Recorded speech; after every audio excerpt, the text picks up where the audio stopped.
Hello students, myself Lokesh, working as assistant professor in Vijnana Institute of Technology and Science. So welcome to the next lecture on ground improvement techniques. The next topic is blasting. So in our previous lecture we have completed in situ densification of cohesive soils. What are the various methods to densify cohesive soils? There are total 3 methods to densify cohesive soils. The first one is preloading. The second one is sand drains. And the third one is wick drain. These 3 are the methods to densify cohesive soils. Okay. Initially we use preloading, but it takes so much of time. Okay, to take out all the water. So that's why to implement ground preloading, the next method is sand drains. It is the implementation of preloading. So in the sand drains, what we are doing? We are excavating some boreholes, and those holes are filled with sand. With this process, we can accelerate the rate of consolidation. Okay. Further, in order to further improvement of rate of consolidation, wick drains are used. Okay. These are highly permeable than the sand drains.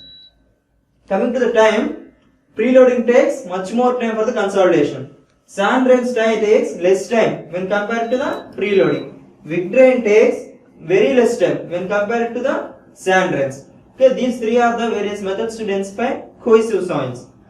The next topic is blasting. Blasting is generally used to densify cohesionless soils. That too mainly suitable for loose sands. Okay, cohesionless soils are gravel and sand. These 2 are known as cohesionless soils or granular soils. Okay, blasting is most suitable for sandy soils in a loose state. Okay, so let's see. Blasting means, we already know, generally blasting is used in case of quarries. Okay, to blast the hills and to cut the pieces into and to cut the rock into small pieces. But what we are using it for? We are using it to densify loose cohesionless soils.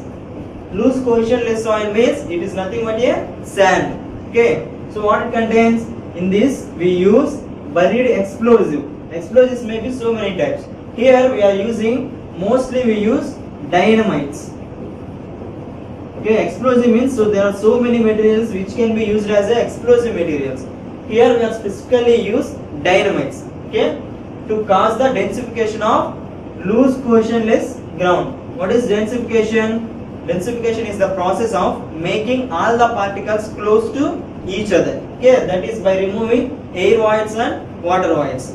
So this is what is blasting. We generally use it to densify loose sands. Coming to the next one, the principle. So what is the principle? The blasting explosives causes vibration forces. The best method to densify a cohesionless soil is a vibrations. Okay, as we already discussed it. What is the type of the soil and what is the method of densification? For example, if it is a gravel or sand. Okay, mainly for sand, the best method of densification is vibrations. Okay, we need to generate some vibrations. In the starting of our unit, we already discussed 2 methods. Those are vibroflotations and dynamic compaction. The principle of those 2 methods are also similar to blasting. So what we are doing there? We are using some probe. Okay, we are penetrating the probe into required depth, and we are generating some horizontal vibrations. Due to those horizontal vibrations, the soil particles densify. Okay. The second one is dynamic compaction. In that method, we are dropping heavy weight repeatedly on a same location, which imparts again vibrations only. Due to those vibrations, the soil is densifying. Here what we are using? We are using explosives to generate the vibrations. Okay, those vibrations causes liquefaction. What is liquefaction? Liquefaction means it's a phenomena of losing shear strength and fitness. The soil is going to lose these 2 characteristics, shear strength and stiffness, due to vibrative forces. Okay, so what is the stiffness? Resistance to deformation. Okay, if we apply some load, the soil will not easily deform. It offers some resistance. But when the liquefaction occurs, it loses its stiffness property. losing the stiffness means it has no resistance to deformation, so it will easily deform. Okay, once it is easily deformed, what will happen? There is a expulsion of pore water. Expulsion means coming out of the soil, removing from the soil, and subsequent densification of the ground. Okay, once it loses its stiffness, all the pore water from the soil will expulsion. Okay, and then as a result the densification of ground will occur. Okay, so this is the principle. The blasting causes vibration forces. Those vibration forces causes liquefaction. So once liquefaction occur, soil loses its stiffness. As a result, there is a situation of expulsion of pore water. Then finally the densification of ground will occur. Okay, so this is what is blasting means. So coming to the main objective, what is our main objective? The main objective of not only blasting, the entire ground improvement techniques is to improve the engineering properties of soil. So what are the engineering properties? Once again, we already discussed. The engineering properties are shear strength, permeability, and then compressibility. These three parameters is known as engineering properties of soil. Okay. For sand, in blasting we are dealing with the loose sand. Okay. For loose sand, these two properties are very important. Why? Loose sand has no shear strength, absolutely equals to 0. And coming to the permeability, loose sand means it is highly permeable. If you pour some water on a loose sand, all the water will be penetrated very easily. Okay, these two parameters are very important. Compressibility, when we apply the load, it has to change its volume. On a sand, if you apply any load, if there is no chance to escape, then absolutely there is no compressibility. No matter what is the load we applied, there is a very small change in volume. Okay, so for loose sand, these two parameters are very important. So what is the main objective of blasting? To densify the soil, thereby improving shear strength and reducing permeability of the sand. Okay, so let's see, is to densify and improve the engineering characteristics of loose sand deposits and thus prevent to minimize the effect of liquefaction. Due to the vibration forces generated by blasting, there is already a liquefaction condition. Due to liquefaction, all the water is coming out of the soil. As a result, the soil is densifying. See, minimize the effect of liquefaction. So how blasting minimizes the effect of liquefaction? When we blast the soil, there is a liquefaction situation. But in future, if any earthquake occurs, again there is a possibility of liquefaction effect. So what, through the blasting, we are minimizing the future effect of liquefaction. Okay, not the liquefaction caused by blasting. It minimizes the effect of liquefaction caused by a earthquake. Okay, in the future. Okay. So let's watch a short video how the blasting will occur and all. See. First of all, a borehole with the help of a crane or whatever. First of all, the borehole is drilled to a required depth. This is a loose sand. Okay, it is mainly suitable only for loose sands only. So first of all, we are drilling a bore to up to a required depth. Okay, then the dynamite, any explosive material, generally a dynamite will be penetrated through to the bottom of the borehole. Okay, then the borehole is again filled with sand. This color is indicating refill sand. Okay, we are refilling the entire borehole with the sand. Why? To cause equal effect throughout the entire soil. Okay, if there is no sand, it is a hollow position, then the blasting may be in less intensity through the direction of borehole. See, like that we are excavating so many number of boreholes. Okay, we are connecting all the dynamites with a single line arrangement. Okay, see, our entire site is covered with dynamites. Once the blasting is occur, see, the ground is shaking. Okay, just like in case of earthquake. We are placing heavy loads. Here, see, these 5 are the heavy loads. Okay, just to prevent the soil may move at a very high position from the surface. Okay, in order to prevent it, we are placing heavy loads to reduce the effect of blasting. See, this is a unimproved ground. This is a improved ground. Here you can observe a dark line. This portion is a improved ground. Why? Due to the effect of blasting. See, here it is very light color. These are the boreholes, and once the blasting occurs, that will give a live effect, like the total earth is going to shake. See, here you can observe. See, this is a live location. Look at the side during the blasting, like this. Okay, initially there is no water, but here you can observe there is so much of water on the surface. Like we are using boreholes, we are not using any water jet to penetrate. So initially there is no water. Once the blasting occurs, the entire ground is filled with water, right? So that is the indication of removal of water. It is a sand boil. Sand boil means due to the effect of blasting, all the water is coming out of the soil. Okay, these are known as sand boils. See, this is another sand boil. It is a borehole we excavated. Okay, to penetrate the dynamite. See how it is filled with water. Due to the effect of blasting, all the water comes out of the soil through the boreholes. Okay. So that's it. Okay, at the final stage, this is the indication of result of blasting. There is a possibility of forming sand boils. Okay. So let's come to the next one, procedure. Let's see the step-by-step procedure. Okay. So what is the first step? We need to excavate series of boreholes throughout our entire site. Those are drilled, and a pipe of 7.5 to 10 mm centimeter is driven to the required depth. So what's the next one? The detonator. Detonator means and a dynamite. Detonator means it's nothing but a wire connection.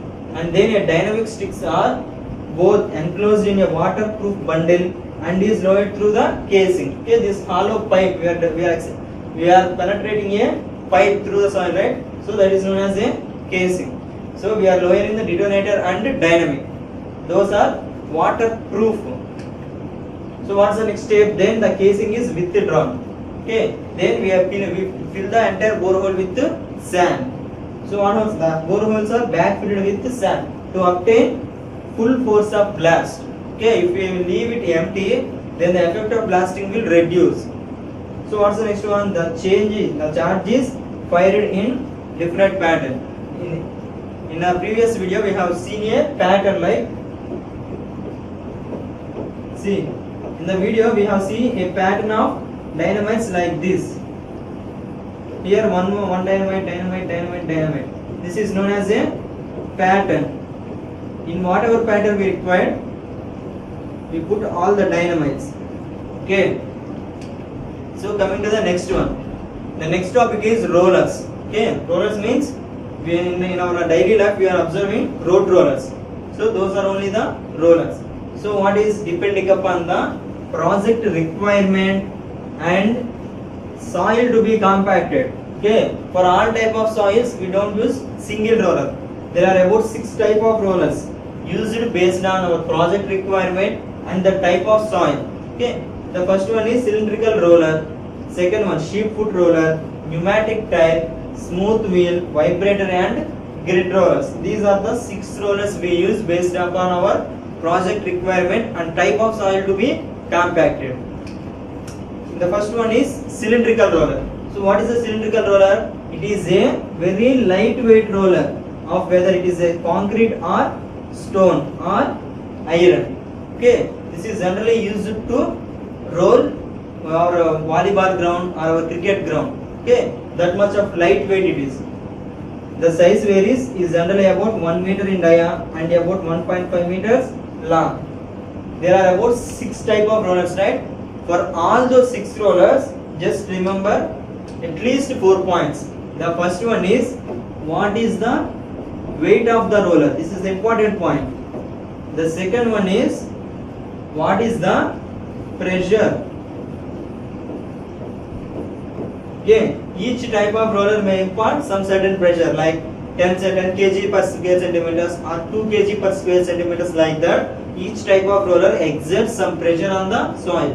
So what is the pressure for cylindrical roller, sheep foot roller, pneumatic rollers, and so on. The third point is suitability. For example, cylindrical rollers are suitable for what type of soils?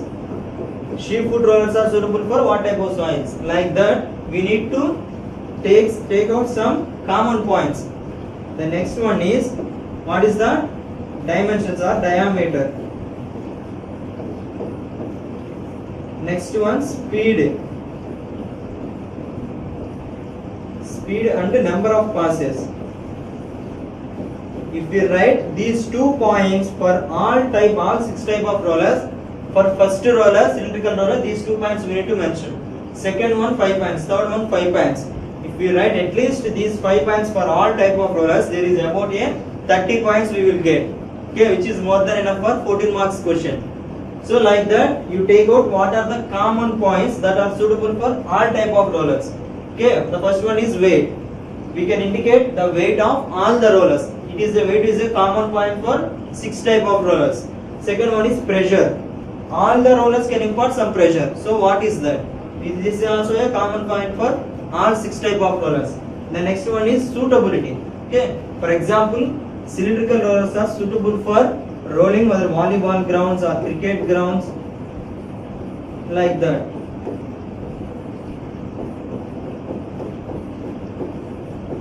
It is very light in weight, so we cannot use it to roll roadworks. Okay, so the next one is, what is the diameter of a cylindrical wheel? What is the speed we need to roll? Okay, generally a speed of 10 km per hour is the average value for all type of rollers. Okay, whether in 2 kilometers up or 2 kilometers range. The next one is, what are the number of passes? In order to obtain efficient amount of compaction, we need to use about 8 to 12 number of passes. Okay, for any type of rollers. If we take away all the common points from this, you can easily answer all these questions. Okay, but we will discuss one by one. See, what is the diameter and what is the width? Its diameter is about 1 meter long and 1 meter diameter and 1.5 meters long. What's the next one? The ground pressure it generates is 7 kg per centimeter square. So, if it is our land, for one roll, the roller is, we roll it in one dimension. For 1 centimeter square, 1 centimeter. If we consider only 1 centimeter square area, the pressure imparted by the roller is 7 kgs. Okay, that is what is meaning of pressure. If we consider 1 square centimeter area, the pressure imparted by cylindrical roller is 7 kgs. Okay, these two are common points we already know. Coming to the next one, the number of passes and all those are common values. We can easily write, if we learn all these 5-6 type of rollers, then we can easily adjust one thing to another one. So let's see second one, smooth wheel rollers.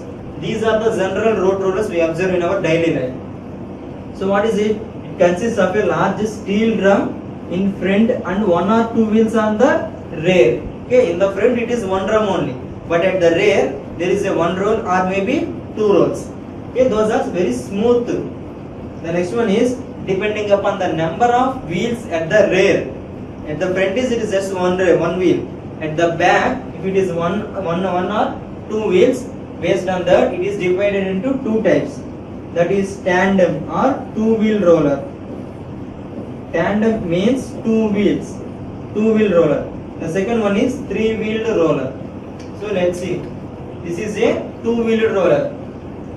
Front one drum and back is only one drum. Okay. This is a 3-wheel roller. At the front it is only one drum, but at the rear here it is one wheel, and at the other side there is another wheel. Okay, this is a 3-wheeled roller. So let's see one by one. Coming to the weight, its weight is generally 2 to 8 tons for tandem wheel and 8 to 10 tons for 3-wheel roller. Okay, the first point is weight. What's the second point? The second point is pressure. So let's see the next one. The ground average provided by the wheel roller is 100%. So what is this ground coverage? Ground coverage means if the entire drum is in contact with the soil, then it is 100%. It is a smooth wheel roller. So the entire wheel is in contact with the soil. So that's why its ground coverage is 100%. Coming to the next one, ground pressure. The ground pressure exerted by smooth wheel rollers is 10 to 17 kg per centimeter square. Next one, the optimum number of speed 3 to 6 km per h and number of passes are 8. Okay, these are all the common points. For any type of roller, we need to write all these points. The next one is vibratory rollers. This is a advanced technique of smooth wheel rollers. What it has a shaft which can impart vibrations, okay, while rolling. Like the smooth wheel rollers, it will also roll. In addition to that, there is a provision of shaft to impart vibration forces also. So it imparts static load, that is rolling. The second one, it also imparts vibration loading. Okay, this is what is a vibratory roller. See, here it is fitted with one or two smooth surfaced steel wheels. Okay, here these are steel wheels, and 0.9 mm to 0.9 meters to 1.5 meters in diameter, and 1.2 to 1.8 meters wide. The second one is weight. The next one is here. Up to this, it is a smooth wheel roller. So what extra we are adding? We are adding vibrations are generated by a rotation of a shaft inside a wheel. Okay, so that's the point. These are generally used to compact granular base coats. Granular means whether it is a gravel or sand. We are imparting vibrations, so it is mostly suitable for granular soils, that too for sand. Okay, so let's come to the next one. Pneumatic tired roller. Pneumatic tire means it does not contain any drums. Instead, it contains a wheels of heavy weight. Okay, these are the tires. Generally 4 to 6 number of tires are provided at the front. So let's see. Pneumatic tire roller. This type of rollers consists of heavily loaded wagon. Wagon means wheel with several rows of up to generally 4 to 6 closely spaced tires. Okay. So next one, the ground coverage is about 80%. Here in one line, the entire line is not getting compacted. There is a space between the wheel and wheel. So this space is not going to get compacted.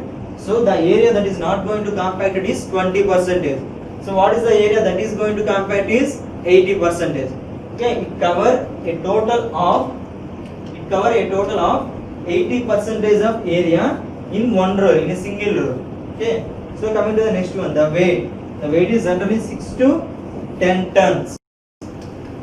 The next one is the maximum dry density that can be obtained by this roller is 8 passes of the roller. Okay, if you pass it for 8 times, then we can achieve the maximum density. The next one is optimum speed is about 6 to 24 km/h and the pressure is 17 kg per centimeter square. These are generally used for compacting cold laid bitumens, not for compacting granular soils or coastal soils. Okay, granular pavements, soft to base courses materials or layers of loose soil. Okay, coming to the next one, sheep wood rollers. This is an important one. Generally, we use the rollers to compact medium coastal soils. We do not compact any cohesion-less soils, or we compacted very high coastal soils. So what happens if we use a smooth wheel roller to compact a clayey soil? Okay, this is the roll per one roll. If roller passes through this dimension once, then if you pass the roller through this line, then what happens if it is a cohesive soil? The soil tries to escape. Okay, if you pass the roller in this length, then the soil tries to escape to the two sides of a roller. Again, if we again pass to this direction, first of all we pass the roller through this line, then again it take U-turn and pass through this line. Then what happens? Again the soil tries to escape to two dimensions. Okay, it will not get compacted if it is a cohesive soil. It always tries to escape. So in order to prevent it, we are using sheep foot rollers. Okay, sheep foot rollers means there are protrusions or extensions. See, this is also a smooth wheel drum, but it has these extensions. Okay, So what happens when it passes through one line? These protrusions will not allow the soil to escape. Okay, the soil is bounded only in that line. Then it is very easy to compact. Okay. So let's see. It consists of a drum having many round or rectangular shape. So thus protrusions may be a round or may be rectangular, or we also call it as feet. Okay, attached to the drum. The most common type is one having drums 1.22 meters wide and 1 meter 1.06 meters diameter. Ground area coverage is vary from 30 to 80 centimeters square. Okay, this is the area of each protrusion or each foot.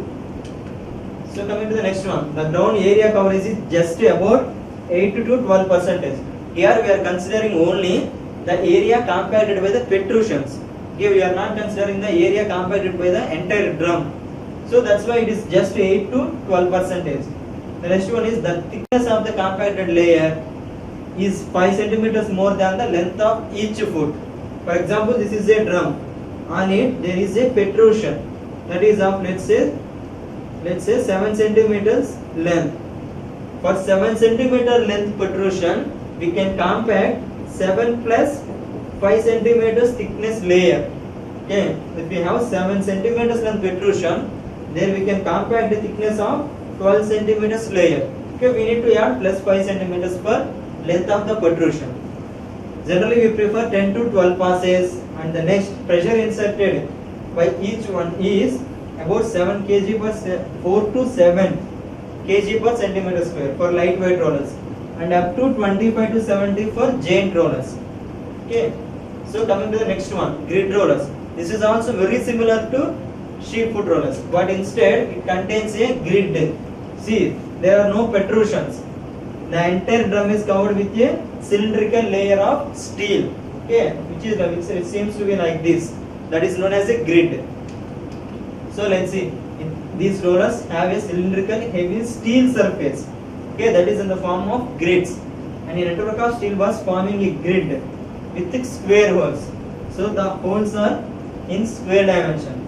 So can operate at speed. The speed is generally 5 to 24 km per h. The next one is the weight. The weight is 15 tons, 5 tons to 15 tons. Grid rollers provide, there is two type of compactions. The first one is static, that is by rolling of smooth. The next one is it also imparts some kneading action. Kneading means if the hollow part coming onto a side suddenly, then it is known as a kneading action, like impact.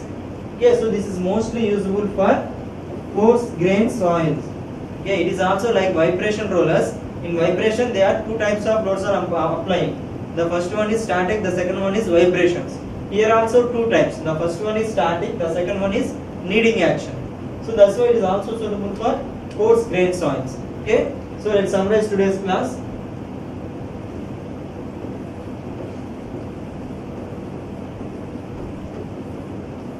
Coming to the summary. So what we learned today? We learned a topic on blasting. So what are the objective and principles of blasting? Objective means why we are doing a blasting, and principle means what is the mechanism. And the next one is rollers. Okay, there is about 6 type of rollers. For each rollers, I am telling about what are the common points that we can write for all type of rollers. The first one is weight. What is the weight of 6 rollers? We can write this 1 point for all 6 subheadings. The second one is what is the number of passes and speed. The next one is ground coverage. What is the area that can cover? Next one is pressure. What is the pressure imparted by that type of roller? The last and important one is suitability. Okay, sheep foot rollers and grid rollers are suitable mainly for cohesive soils. Okay, remaining all can be used for all type of soils. Absolutely. Okay. So with this, we have completed our first unit. Okay. In the next hour, in the next class, we are going to revise the entire first unit. Okay. Thank you.